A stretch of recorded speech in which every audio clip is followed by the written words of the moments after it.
आत्मीय भाइयों और बहनों, आपको पुस्तक देखन में छोटे लगें, घाव करें गंभीर। भाग 3, लेखक श्री राम शर्मा आचार्य। पुस्तक से पढ़कर सुनाते हैं पृष्ठ 17 से। इस पंच भौतिक शरीर से आसक्ति क्यों? धीरे धीरे विकसित हुआ मिथिला नरेश कुंभ की कन्या मल्ली का व्यक्तित्व चंद्रमा की कलाओं की तरह यौवन की पूर्णमासी पर अपनी संपूर्ण कलाओं से विकसित हो गया। धीरे धीरे विकसित होता हुआ मिथिला नरेश कुंभ की कन्या मल्ली का व्यक्तित्व चंद्रमा की कलाओं की तरह यौवन की पूर्णमासी पर अपनी संपूर्ण कलाओं से विकसित हो गया। उसका अनुपम शारीरिक सौंदर्य निकटवर्ती राजाओं के मन को उसे अपनी अर्धांगिनी बनाने के लिए ललायित करने लगा।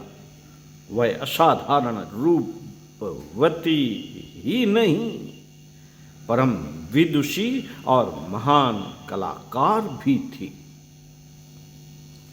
सामान्य भौतिक विषयों से लेकर आध्यात्म के गूढ़ रहस्यों की पंडिता मल्ली विवाह की इच्छा नहीं रखती थी। वह अपनी दैहिक तथा आत्मिक विभूतियों का विनियोग लोकहित में करके तत्कालीन समाज में फैली हुई मूढ़ मान्यताओं तथा भ्रांतियों को मिटाने और सद्ज्ञान का प्रचार करने का व्रत ले चुकी थी। किंतु रूप के लोभी राजगण तो उसके इस महान उद्देश्य से अनभिज्ञ ही थे। मिथिला नरेश के पास अपनी पुत्री का विवाह करने के आग्रह भरे संदेश ऐसे सौंदर्य लालुप राजाओं की ओर से आते रहते थे। उनका उत्तर वे कुछ नहीं देते थे, क्योंकि उन्हें अपनी कन्या के निश्चय का ज्ञान था और वे उसे उचित भी मानते थे। अतः उन्होंने राजाओं के प्रस्ताव उस तक नहीं पहुंचाए। राजा लोगों को जब अपने पत्रों के उत्तर नहीं मिले तो वे बड़े क्रुद्ध हुए, किंतु उन्हें मिथिला नरेश कुंभ के सैन्य बल तथा शौर्य का ज्ञान था। अतः कोई अपने इस अपमान का बदला अकेले नहीं ले सकता था। अतः वे सब संगठित हो गए। यह कुंभ का दुर्भाग्य ही था कि वे अन्याय के पक्ष में संगबद्ध हो उस पर आक्रमण कर बैठे। कुंभ अपने पड़ोसी राजाओं की संगठित सैन्य शक्ति से वीरतापूर्वक लड़े और मारे गए। मिथिला पर उनका अधिकार हो गया। विजय पाने के उपरांत वे आपस में ही टकरा गए, क्योंकि अब तक तो वे कुंभ से अपने अपमान का बदला लेने के उद्देश्य से प्रेरित हो संगठित हुए थे, किंतु अब उनमें से प्रत्येक मल्ली को पाना चाहता था। अतः उनकी आपस में ही ठन गई। बड़े वाद विवाद के पश्चात सब इस निष्कर्ष पर पहुंचे कि इसका निर्णय मल्ली से ही कराया जाना उचित है। वह जिसे वरेगी वह उसका अधिकारी होगा।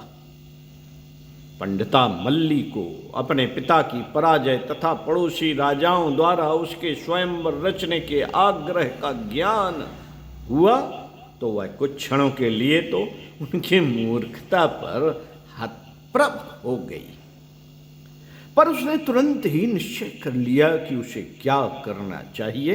उसने उन सब विजयी राजाओं को निश्चित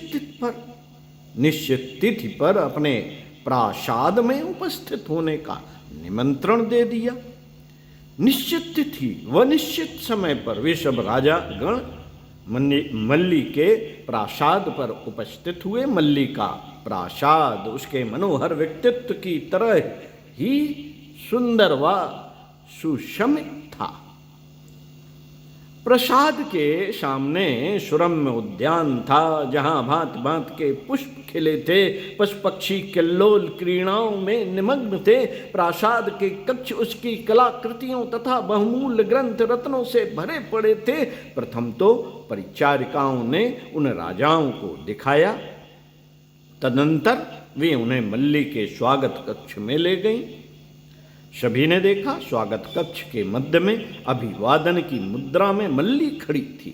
सौंदर्य की आभा से उसका शरीर दीप्त था। अंग अंग से रूप श्री झर रही थी। मुखमंडल पर सौंदर्य के लावण्य के साथ ही साथ पांडित्य व आत्मशक्ति का प्रखर तेज भी स्पष्ट दृष्टि गोचर हो रहा था। विजयी नरेशों की आंखें इस अप्रतिम सौंदर्य को देखकर चुंधिया गईं। परिचारिकाओं ने मल्ली से सबका परिचय कराया। मल्ली पाषाण प्रतिमा की तरह एक ही मुद्रा में खड़ी अपलक उन्हीं को देख रही थी। तभी एक अन्य मल्ली ने कक्षा में प्रवेश किया। वही रंग, वही रूप, वही मुखमंडल, वही तेज, एक स्थिर, एक गतिमान। राजागण दो दो मल्लियों को देखकर आश्चर्य करने लगे। तभी नामंगतुक रूपसी बोली, आप जिसे देख रहे हैं वह मेरी प्रतिमा है, जिसे मैंने ही बनाया है। आप मेरे सौंदर्य पर मुग्ध हैं। मेरे साथ विवाह करके सुख स्वप्नों ने आपकी नींद चुरा ली है। आप उचित अनुचित का ध्यान किए बिना मिथिला पर चढ़ आए हैं और मेरे पिता तथा मिथिला के सहस्त्रों निरपराध सैनिकों के रक्त से होली खेलने में भी आप हिचकिचाए नहीं थे। उसी मल्ली का सच्चा स्वरूप भी देख लीजिए। यह कहते हुए उसने प्रतिमा का सिर उसके वक्ष से हटा दिया। प्रतिमा खोखली थी। उसमें कई दिनों का अन्न भरा हुआ था जो सड़ गया था और उससे भयंकर दुर्गंध उठ रही थी। यह गंदी विषैली वायु सारे कक्ष में भर गई। उससे परित्राण पाने के लिए उन लोगों ने अपने नाक वस्त्रों से ढक लिए। तब मल्ली ने प्रतिमा का सिर यथा स्थान पर जमा दिया। दुर्गंध उसी में कैद होकर रह गई। कक्ष की गंदी वायु जब बाहर निकली तो मल्ली ने उन्हें समझाते हुए कहा, इस सुंदर प्रतिमा का सा ही मेरा यह पंच भौतिक शरीर है। अन्न इसका आहार है। इसके भीतर भी वही सड़ा हुआ अन्न मलमूत्र व दुर्गंध के रूप में भरा पड़ा है। उसे पाने के लिए आप लोग इतने अधीर हो उठे। आप ही बताइए, क्या यह उचित था? राजा लोग उस परम विदुषी के ये ज्ञान और युक्ति युक्त वचन सुनकर अपराधी की तरह सिर नीचा करके खड़े रह गए।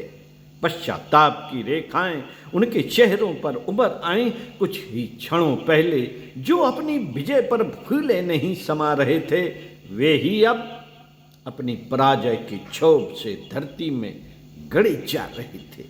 वे सभी उसके चरणों में झुककर बोले, देवी, हमने बड़ा अपराध किया है। हम मोह माया में अंधे हो गए थे। सत्य ही यह मनुष्य शरीर इसी प्रकार मांस, मज्जा, अस्थियों व मलमूत्र का ढेर है। हम आज से आपको गुरु मानते हैं। हमें बताइए, हम अपने पापों का प्रायश्चित कैसे करें व इस मनुष्य जन्म को सार्थक कैसे करें?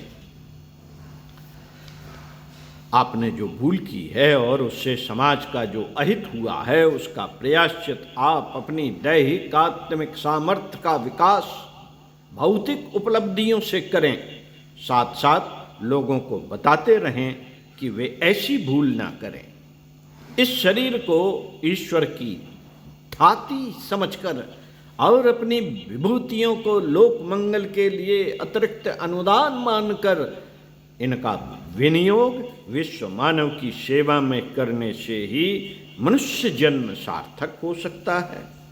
राजाओं को ज्ञान हो गया, राजाओं को ज्ञान हो गया। वे अपना शेष जीवन इसी प्रकार व्यतीत करने का व्रत लेकर अपने अपने राज्यों को चल पड़े। मल्ली ने उसी समय अपने बहुमूल्य वस्त्राभूषणों का परित्याग कर दिया, अपना सिर मुड़वा लिया और ज्ञान प्रचार के लिए चल पड़ी। राजमहल छोड़कर जनपथ पर, राजमहल छोड़कर जनपथ पर चल पड़ी। उसे जैन तीर्थकरों के समान ही गौरव मिला। ओम शांति। मिलते हैं अगले वीडियो में आपसे फिर इसी पुस्तक के साथ।